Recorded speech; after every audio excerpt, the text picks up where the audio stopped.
అదొక ప్రభుత్వ కార్యాలయం, ప్రజల సమస్యలు తీర్చవలసిన చోటు. కానీ అక్కడ అడుగడుగున అవినీతి కంపు. పన్నుల రూపంలో ప్రజలు చెల్లించే ప్రతి పైసా అక్కడ తిమింగల పాలవుతుంది. జగిత్యాల మున్సిపాలిటీ ఇప్పుడు ఒక అవినీతి అడ్డాగా మారిపోయింది.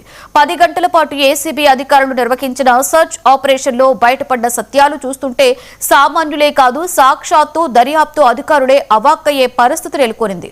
అసలు ఆ మున్సిపల్ కార్యాలయంలో ఏం జరుగుతుంది?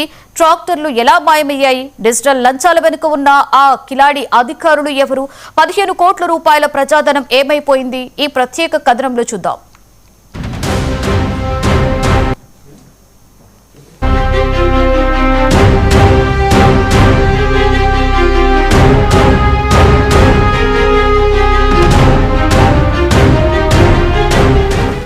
జగిత్యాల ప్రశాంతమైన పట్టణం, కానీ అక్కడి మున్సిపల్ కార్యాలయం లోపల మాత్రం ఒక భారీ క్రైమ్ థ్రిల్లర్ నడుస్తోంది.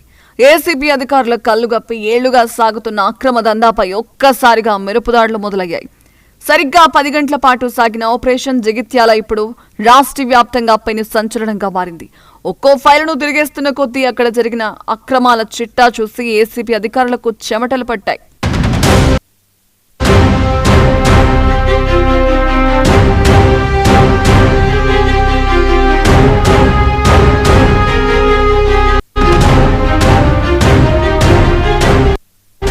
మున్సిపల్ ఆదాయం అంటే అక్షరాల 15 కోట్ల రూపాయలు, కానీ రికార్డుల్లో చూస్తే కనిపిస్తోంది కేవలం 7 కోట్లు మాత్రమే. మరి మిగిలిన 8 కోట్ల రూపాయల ఆదాయం ఏమైంది? అది ఎవరి జేబుల్లోకి మళ్ళింది? కమర్షియల్ షాపింగ్ కాంప్లెక్స్ ద్వారా 3 కోట్ల పన్ను రావాల్సిండగా కేవలం 1 కోటి రూపాయలు మాత్రమే వసూలు చేసినట్లు చూపడం వెనుక ఉన్న అసలు రహస్యమేంటి? అధికారుల నిర్లక్ష్యమా, లేక మామూళ్ల మత్తులో చేసిన మాయాజాలమా?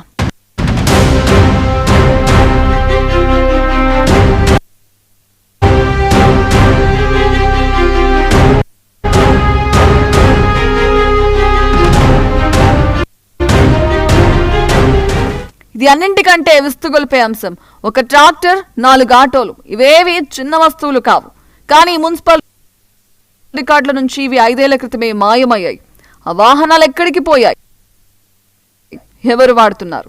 లేక తుక్కు కింద విక్రయించి జేబులు నింపుకున్నారా? 5 ఏళ్లు గడుస్తున్న ఆ వాహనాల గురించి రికార్డులో కనీసం ఒక్క ముక్క కూడా లేకపోవడం ఇక్కడ అవినీతి స్థాయికి అద్దం పడుతోంది. పారిశుద్ధ్య వాహనాల డీజిల్ రిపేరు బిల్లుల పేరుతో లక్షల రూపాయలను నీళ్లా తాగేస్తున్నారు ఇక్కడ సిబ్బంది.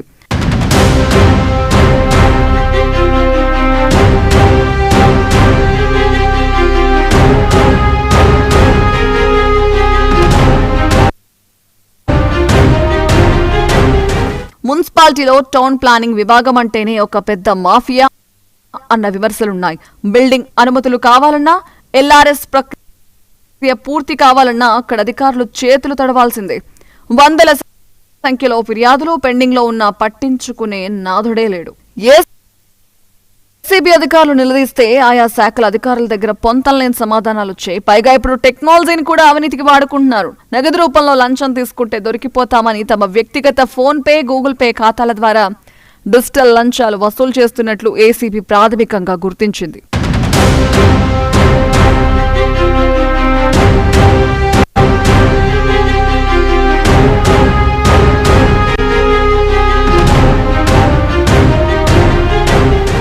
సార్, చిన్న ఇంటి పర్మిషన్ కోసం మున్సిపల్ ఆఫీస్ చుట్టూ 6 నెలల నుంచి తిరుగుతున్నాను. అన్ని కరెక్ట్ గా ఉన్నా కూడా ఫైల్ ముందుకు కదలడం లేదు.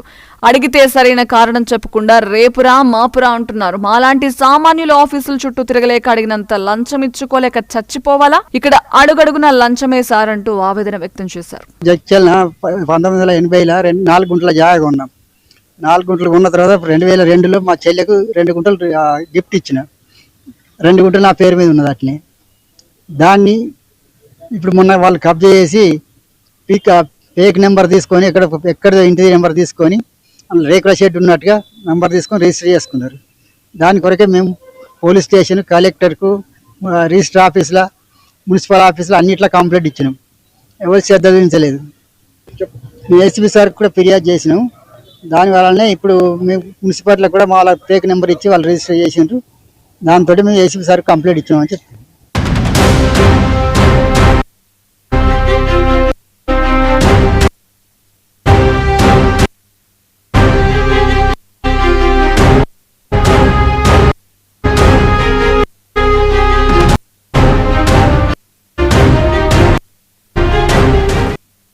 అంతేకాదు 18 ఏళ్లుగా మున్సిపల్ అద్దె భవనాలకు టెండర్లు నిర్వహించలేదు అంటే పాత ధరలకే కట్టబెడుతూ ప్రభుత్వానికి కోట్లాది రూపాయల గండి కొట్టారు.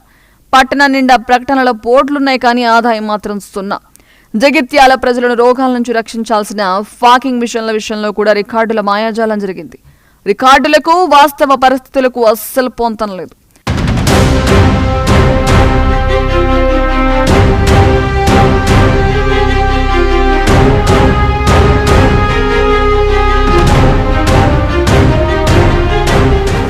జగిత్యాల మున్సిపాలిటీపై మాకొచ్చిన ఫిర్యాదుల మేరకు దాదాపు 10 గంటల పాటు సోదాలు నిర్వహించాం. రికార్డులను పరిశీలిస్తే భారీగా అవకతవకలు జరిగినట్లు ప్రాథమికంగా గుర్తించాం. ముఖ్యంగా పన్నుల వసూళ్లు, వాహనాల మిస్సింగ్, టౌన్ ప్లానింగ్ విభాగంలో అక్రమాలు జరిగినట్లు ఆధారాలు దొరికాయి.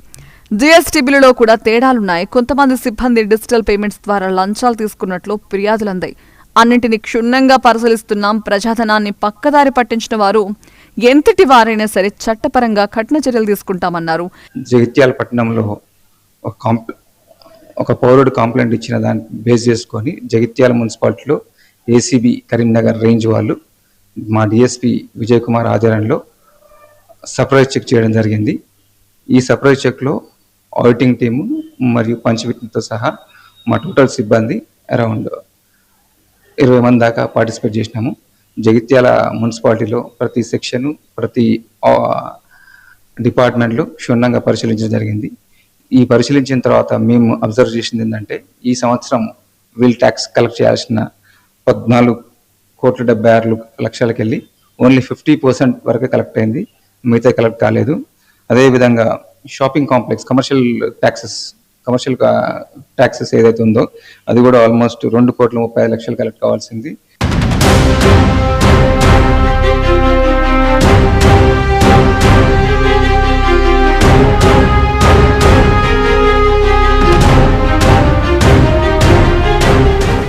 జగిత్యాల మున్సిపాలిటీలో గడ్డకట్టిన అవినీతిపై ఇప్పుడు వేడి మొదలైంది.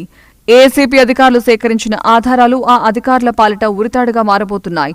రికార్డుల వెరిఫికేషన్ పూర్తయింది. మరికొద్ది రోజుల్లోనే ఆ అవినీతి తిమింగలాల జాతకాలు మారడం ఖాయంగా కనిపిస్తోంది. ప్రజాధనాన్ని లూటీ చేస్తున్న ఈ దొంగల వేట కొనసాగాలని, బాధ్యులపై కఠిన చర్యలు తీసుకోవాలని జగిత్యాల ప్రజలు ముక్త కంఠంతో డిమాండ్ చేస్తున్నారు.